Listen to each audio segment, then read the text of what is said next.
Hello. So today's live is about leaving the dieting mindset after having weight loss surgery. And this is a topic that I am really passionate about. And I talk a lot about this with my clients. So welcome everyone that's coming on. I'm talking about today leaving a dieting mindset after having weight loss surgery. And I want to talk to you about why I'm so passionate about it. So having weight loss surgery is a medical intervention for obesity. And so we want to obviously venture into that period after weight loss surgery very much around obviously maximising the outcomes of the weight loss surgery, all the outcomes it can bring. Weight loss is one of them, but all those other lovely health outcomes that people get after their weight loss surgery.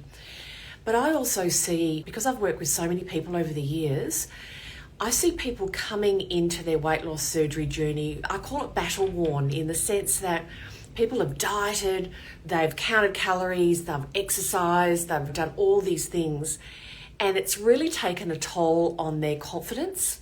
They have lost trust in their body, in food, their relationship with food, their relationship with their body, and they're tired because dieting takes energy. So I just wanted to give you kind of that thought as we venture into the topic of leaving the dieting mindset after weight loss surgery. So what I mean by the dieting mindset, I mean the mindset of lots of rules, counting calories, being on the app, I've got to exercise to burn calories, and all of that really rigid way of tackling eating and tackling food and our relationship with food, and also using a lot of external factors to decide how much you eat. Okay, so dieting, and that is very tiring, and I love working with people to empower them to trust their body and to trust food. And I just want to talk about eating cycles, and then I'm going to go through some 5 steps that you can move through to move out of a dieting mindset after your weight loss surgery. Because I really see it as like freeing and more of it's an empowering journey. I want my clients, when I work with them, not only, obviously it's about maximizing your weight loss, but also make it as a health journey. It's all those other things that the outcomes of your weight loss surgery can give you. So I want to talk to you about 3 eating cycles, because this will give you some insight into some things, and then we'll move into those 5 steps. First eating cycle I want to talk about is restrictive eating cycle. And so this is the dieting eating cycle. And what I mean by that is the dieting. I can eat this, I can't eat this. This is good food, this is bad food. If I eat this, I've got to go and exercise. Very rigid, very controlled, good and bad. You hop on the scales, and if they've gone down, you're good. And if they haven't, you're not good. All of that, it's very tiring. It takes up a lot of mental energy and it wears you down. Okay, so that's a restrictive eating cycle. Now, guess what? You can't hold that restrictive eating cycle forever. Some people do a restrictive eating cycle move through eating cycles on a 24-hour basis. You might restrict early in the day, and then you move into an overeating cycle later in the day. Or you restrict for days or weeks or months, and then you move into I call it bounce into an overeating cycle, because it happens quite quickly. So when we can't hold that restrictive anymore, we feel deprived and all those other things that it's triggering, bounce into overeating cycle. So what does an overeating cycle look like? It is looking for a particular food. You're eating past your appetite. You're not thinking about how you're feeling in the body. You're just wanting certain foods. You're not looking, it is very tiring, you're not looking for broccoli and salmon. You are looking for certain foods that make you feel a certain way. You eat what's in front of you. You eat past your comfort level. There's a lot of guilt. You feel guilty, and then you start that overeating again. What can happen is you feel really guilty and you move back into a restrictive eating cycle. So you might lose a little bit in the restrictive eating cycle. Guess what? You gain it back in that overeating cycle. And guess what, guys? There's a 3rd eating cycle. And that is where we work, and I work with clients to get to an intuitive or mindful eating cycle. After weight loss surgery, you do need to eat regular small meals. But I work with my clients to practice, and it can be a lifelong practice. Small bites, chew well, eat slowly. listen to the body. How do we listen to the body and not tell ourselves we have to eat this and this? I teach people after their weight loss surgery how to plate their food up and how to eat, but also how to listen to their body, because your body is talking to you, or I say even whispering to you after your weight loss surgery. And it's about getting reconnected, trusting food again and trusting your body. And the intuitive eating cycle, mindful eating cycle, you can have some of those treat foods. You go on holiday, you might put on a little bit, you come back into your zone, you go back to the basics, you listen to your body, and it's about self-compassion. It's not about, I've been bad, it is just about pulling you back, bringing yourself back into that kind of level of harmony and listening to the body, okay? So I'll just recap. There's the restrictive eating cycle, there's the overeating cycle, and we're really looking to practice to spend most of our time in that intuitive eating, mindful eating cycle, okay? So I just wanted to go through that before we jump into 5 steps you can move through to move out of that dieting mindset after your weight loss surgery. You don't have to count calories. You can stop if it doesn't work for you, and for most people it doesn't work for, counting calories and being on an app tracking their intake for the rest of their life. Because guess what? You don't have to. There are ways to eat, to listen to the body, and it falls into place. You don't have to count calories and be on an app for the rest of your life. So you can learn how to stop doing that. And that can be really freeing, okay? That can be less energy required and it can be really freeing. So that is step 1. This is for people that have just joined. I'm going through 5 steps to how you can move out of a dieting mindset after weight loss surgery. So that is number 1, to stop counting calories and get off an app. Some people can be on an app sometimes and track their intake and it doesn't trigger them. It's okay, it's fine. And that's okay. So I think it's about being also what's really true for you, and being that if other people are doing something doesn't mean you have to do it. It's about what works for you. So number 2 is, how do you monitor your progress? You can monitor your progress after weight loss surgery that is not the scales. I know. You can do measurements, you can use blood results, you can do how many steps you can do, how certain clothes fit, because the bit of metal on the floor called the scales has a lot of power and can really throw people out, and it can make people feel like they're not doing a wonderful job, when often people are doing an amazing job, working really hard and really putting all these things into practice. And guess what? The scales don't move sometimes for a period, and that's very normal. So that is number 2, is actually looking, do the scales work for me?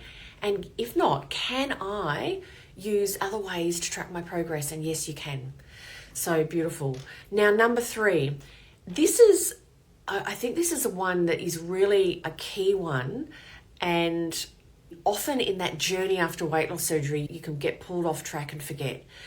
I want people to get clear on their why they chose to have weight loss surgery. And most often it's not to look good in a bikini. It is, yes, there's some weight loss, but what can that weight loss give you? The health benefits, the joints don't ache. You can play with your kids, play with your grandchildren. You can do the stairs at work with colleagues and you don't huff and puff. All of those wonderful things. And it's a really great practice to keep that why in front of you and present over your journey after weight loss surgery, because times can get tough. And guess what? That why can also change over time. So that is number 3, is really getting clear on that why. And when often we get really down to the heart kind of why, it's not really the number, it's what you think you will feel, how you think you will feel when you get to that number on the scale, or what you'll be able to do, or what that will mean. And that is actually underneath that kind of fixation that a lot of people have with their goal weight. What is that why? What is it that you're looking for that sits under kind of that number? So that is, I think, a really good thing to ponder. And number 4, so this is number 4 of steps to move out of a dieting mindset after weight loss surgery, is do your thoughts and reframe them. So thoughts after the dieting thoughts won't go straight away after weight loss surgery. They won't go and just disappear. They are there. I shouldn't eat this. I should eat that. Oh, I ate that. I might as well, that black and white thinking, I might as well eat it all. They won't go, but I work with people we talk about observing your thoughts, and you can reframe them, because I want people to have a goal of health and self-care. and the actions that you do with your diet, regular meals and all of those lovely things, taking your vitamins, getting fluid, moving your body, it's actually about health and self-care.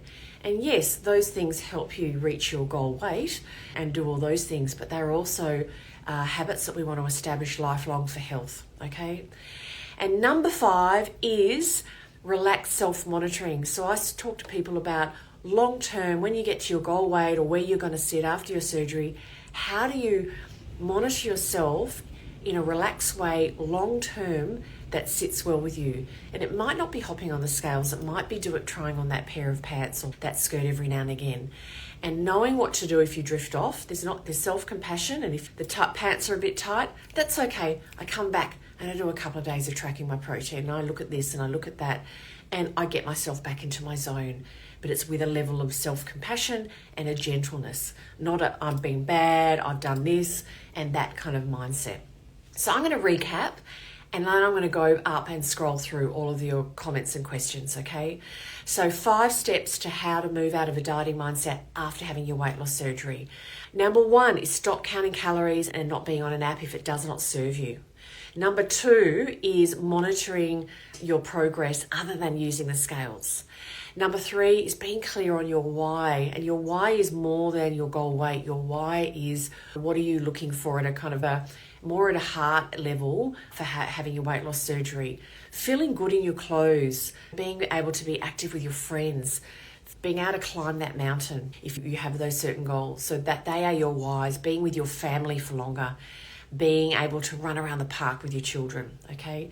Number 4 is observe your thoughts that are those dieting thoughts after your weight loss surgery, and we reframe them into healthy living, self-care thoughts, okay? And that in some ways can be really the hardest thing to do because our thoughts can be quite ingrained.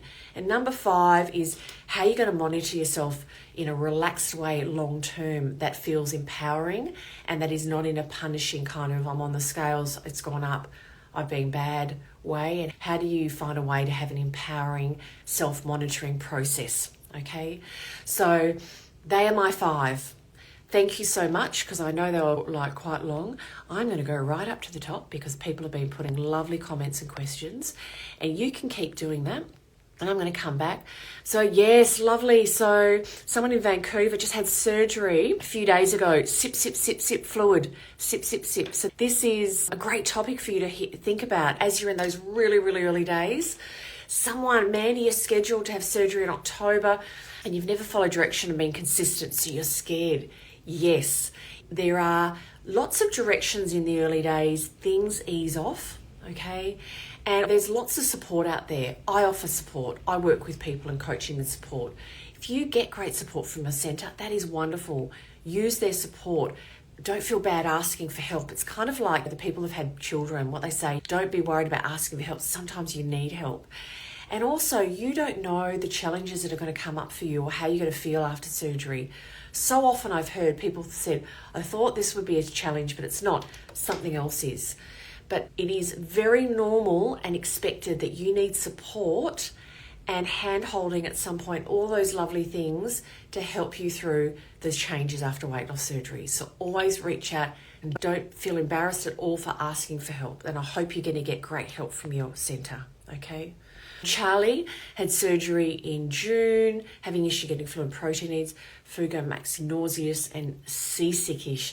Does this last? No, it doesn't last. Some people it lasts for longer. Charlie, there's lots of things that we can do to help. Medication, changing temperature of food and all these different strategies. And I would say to you, very much you reach out for support. If you don't get it from your bariatric centre, send me a DM, because in these early days, even with that, we still want to try and make sure we get enough fluid and protein in, because we really want to optimise that weight loss in those early days. And yes, some people are quite challenged by nausea, but there's a whole lot of things that you can do, and it goes in time, okay? So Barry had sleeve done in June. I think, just so you know, guys, in the US and in Australia, we do day, month, year, and you guys do month, day. And so sometimes I might get it mixed up if that means when you do your dates. So you might have been in June, but if you're in Australia, well, no, that would be June, and you might be in September actually, if you're in the US. Liquid stage, okay, yep. Very challenging. My mind keeps telling me I'm still hungry. Yes, hang in there. It is sip, sip, sip. You are going to move from clear fluids, you'll move to full fluids, you're going to get more into you, more fluid and more protein and more substance into you and energy. And it can very much be a mind hunger as well. So hang in there, it gets easier, okay? And as you move through the stages, often that gets easier as well, especially when you can get onto, even when you're on pureed, chew. 14 weeks post-op, training 2 hours a day, went from food obsession to training, exhausting. I'm either in all or out, find a happy medium. Yeah, okay. So that is going to be, I suppose, part of your journey, okay? Because you can exhaust yourself out, and that, I suppose, natural tendency to be really fixated and really consume yourself with something. I would be very living off eggs. We definitely want to be getting more and a variety of food. And often for you, Jacqueline, I would encourage you to talk to somebody about learning how to maybe be easier on yourself and finding other strategies or other ways of kind of keeping yourself balanced, if that makes sense, because often you're fixating on things to balance yourself out or keep busy or whatever it is for you. I would be encouraging some emotional support, okay? Because you'll get exhausted. And yes, it's not uncommon for people to replace food with something else after having their weight loss surgery. So you are not alone at all, okay? 4 months post-op, rosy and petrified to eat sugar, fast food, lollies. Will I grow out of that? Yes. So in time, it's not a bad thing. And if you are fine where you are now, then that's fine. In time, most people can get to, and we want people to get to a balance. We want to get a balance because if you don't feel deprived and that restricted, you're not going to bounce into an overeating cycle. But that does vary. But it's very normal to feel like that. A lot of people enter there after weight loss surgery and very motivated. It's a big decision to have weight loss surgery. So you will grow out. You are so early days. And people say to me, Jane, I'm 6 months after surgery. That's quite a long time. No, you are very early days. It can take, it's a couple of years before really you're kind of landing where you are and things are really settling in. And I know that seems like a really long time, but the stages and the things that you move through over that period is really significant. So you will grow out of that, okay?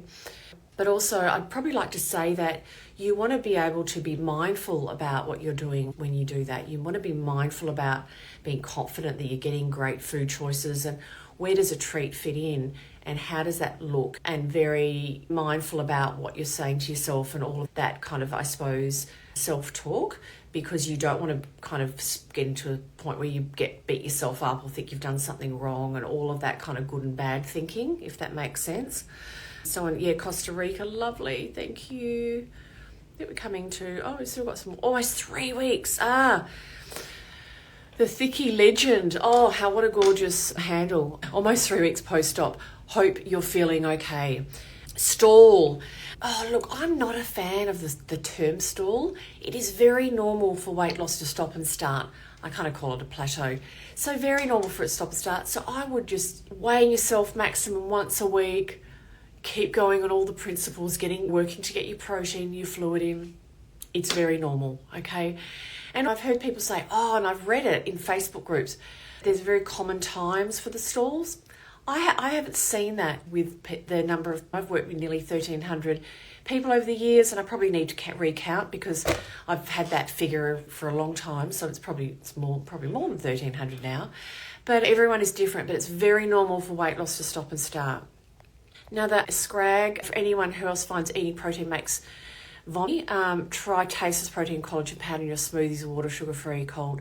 So yes, you can use collagens after weight loss surgery, but guess what, scrag? I recommend that to my clients, you don't actually count them in your protein total. So while you can use them and they're a great extra, we don't count them. I have my clients not count them in their protein total. And the reason why is collagens aren't complete and as a complete protein source, and they're not as well absorbed. So you want to still progress and look for food-based proteins in different forms that you can tolerate, keeping it softer and moister.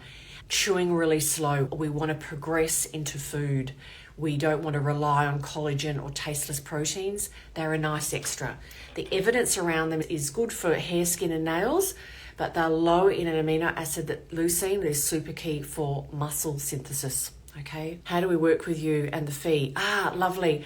Rosie, so you can send me a DM and I'll come back to you and talk to you. So fee, now I have different levels in my program and some of it does kind of depend on where you're at after your surgery. My starting fee of starting to work with me is $277 US per month. So that's kind of where it starts from, $277 per month, and things move up from there, but it really depends on how much coaching and support you want. Please send me a DM because, as I say to people, there is no obligation to talk to me and find out what my program provides. That's what I do. There is no hard sell at all, because that's how I let people know what I do being online, okay? So Rosie, send me a message, I'll come back to you and we can chat about it and you can see. I always say, reach out, find out more about what I offer to see if I am right for you. There is no one person that's right for everyone. Everyone's different, okay? So thanks so much, Rosie. Lovely. You wish you had, yes, okay. So energy will increase over time, protein, fluid, vitamins. It's very normal in the early to medium days to feel a bit tired and it will increase, okay? You're very welcome. Great, thanks. Lovely guy, what wonderful questions and comments. So thank you so much. That is lovely. And I know people, even if they don't get on the live, people say to me that they listen to the replays. So, which is lovely because we're all doing different things. And just some of those questions, I think, also helps people. If you've got that question, someone else will. So I hope you've enjoyed the content in the first part. The questions were wonderful. Thank you very much for your time. Yeah, if anyone is interested in knowing more about my coaching and support and how I would work with you, please just send me a DM and I'll lead the way and let you know how we get to know each other. And it is about you getting to see if I'm right for you, and there is no pressure, obligation to find out about my coaching. So wonderful. Thanks very much. Bye.